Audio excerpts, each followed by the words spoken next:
Hi అండి, అందరూ బాగున్నారా? వెల్కమ్ బ్యాక్ టు అత్తమ్మ రెసిపీస్. ఈరోజు మనం చికెన్ ఫ్రై చాలా ఈజీగా చేసుకునే ప్రాసెస్ చూద్దామండి. నేనైతే ఇది మా అత్తయ్య దగ్గర నుండి నేర్చుకున్నాను. మా అత్తయ్య ఒకసారి చూపించారు నాకు. ఫస్ట్ నేనైతే చికెన్ని 3 టైమ్స్ క్లీన్ చేసేసుకున్నానండి. 3 టైమ్స్ క్లీన్ చేసేసుకున్నాక ఇందులోకి చికెన్లోకి 3 స్పూన్ల సాల్ట్ని కలుపుకుందాము. 3 స్పూన్ల సాల్ట్ వేసినాక కొంచెం పసుపు వేసుకుందాము. చికెన్కి సరిపడా వేసుకుంటే సరిపోతుంది. తర్వాత 3 స్పూన్ల కారాన్ని కలుపుకుందామండి. మీరు కారం ఎక్కువ తినే వాళ్ళైతే కనుక కొంచెం స్పైసీగా ఉండాలి అనుకుంటే ఇంకొక స్పూన్ కూడా కలుపుకోవచ్చు. మేము కారం కొంచెం తక్కువ వేసుకున్నాము. మేము 3 స్పూన్లు మాత్రమే కలిపాను. అలానే కొంచెం ఒక స్పూన్ గరం మసాలా వేసుకుందాము. గరం మసాలా మేము ఇంట్లోనే చేసుకుంటామండి. Home made garam masala. బయట నుండి మేము మసాలాలు కొనమన్నమాట. సో ఇంకా ఇంట్లోనే చేసుకుందాము. తర్వాత కొంచెం నిమ్మకాయ యాడ్ చేసుకుందామండి. నిమ్మకాయ రసాన్ని కలుపుకుందాము. నిమ్మకాయ రసం ఎందుకంటే చికెన్ ముక్క మనకి వేగేటప్పుడైనా ఉడికేటప్పుడైనా కూడా చికెన్ ముక్క మెత్తబడకుండా మధ్యలోకి విరిగిపోకుండా ముక్క గట్టిగా ఉంటుంది ఫ్రైలో కాబట్టి, అందుకని నిమ్మకాయ రసం పిండుకుంటే చాలా టేస్టీగా కూడా ఉంటుంది. తర్వాత మనం కొంచెం అల్లం వెల్లుల్లి పేస్ట్ వేసుకుందాము.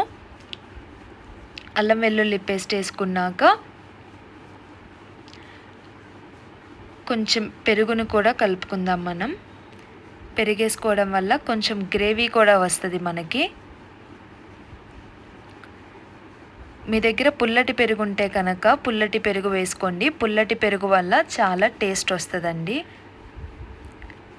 మొత్తం అన్ని మసాలాలు వేసేసుకున్నాక ఇలా మొత్తాన్ని కలిపేసుకుందాము. చికెన్ ముక్కకి మసాలా అంతా మంచిగా పట్టేటట్టు కలుపుకుందాము. బాగా మొత్తం కలిపేసుకున్నాక ఒక 20 మినిట్స్ అలా పక్కన పెట్టుకుందామండి. అలా ఒక 20 మినిట్స్ ఆర్ 30 మినిట్స్ పక్కన పెట్టుకుంటే మ్యాగ్నేట్ అవుతుంది. మ్యాగ్నేట్ అవ్వడం వల్ల దాని లోపలికి ముక్క లోపలికి మసాలా అంతా వెళ్తుంది. ముక్క చాలా టేస్టీగా ఉంటుంది. ఫ్రిడ్జ్లో పెట్టుకోవచ్చు, బయట అయినా పెట్టేసుకోవచ్చు అండి, మీ ఇష్టం అది.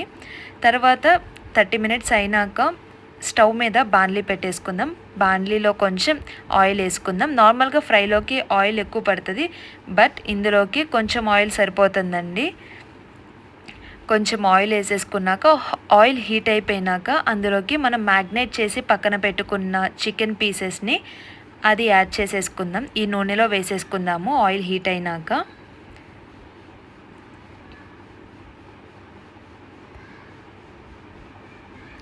ఇది చాలా ఈజీ ప్రాసెస్ అండి. బ్యాచిలర్స్ కూడా చాలా ఈజీగా చేసేసుకోవచ్చు.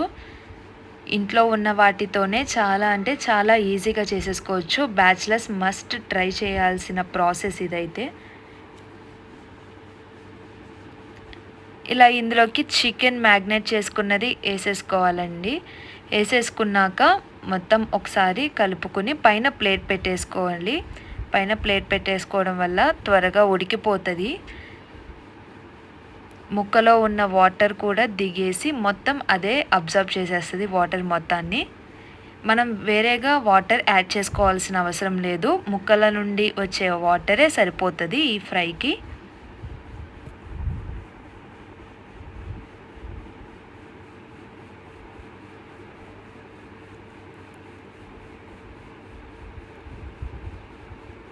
చూసారు కదా అండి, ఒక 10 మినిట్స్ తర్వాత నేను పైన ప్లేట్ తీసి చూశాను. ఇలా వాటర్ వస్తుంది. ఇంకొంచెం టైం పడుతుంది. వాటర్ అంతా బయటకు వచ్చేస్తుంది. ఆ వాటర్ అంతా కూడా చికెన్ ముక్క తీసేసుకోవాలి ఫ్రైకి కాబట్టి. మరొక 10 మినిట్స్ తర్వాత ప్లేట్ తీసి చూసేసరికి వాటర్ కొంచెం అబ్జర్వ్ చేసేసుకుంది. ఒకసారి కలుపుకున్నాను.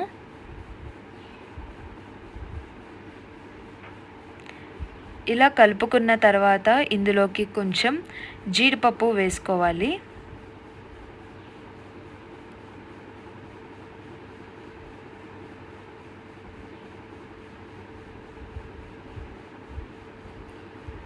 ఆ జీడిపప్పు వేసే క్లిప్ నేనైతే తీయలేదండి, మర్చిపోయాను.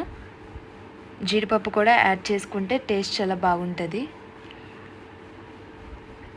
లాస్ట్కి వచ్చేసినాక కొంచెం కొత్తిమీర వేసేసుకుందాము.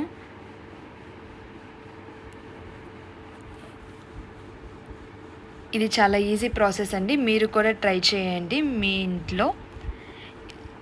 So if you like this video please like, share and subscribe to అత్తమ్మ రెసిపీస్. Thank you.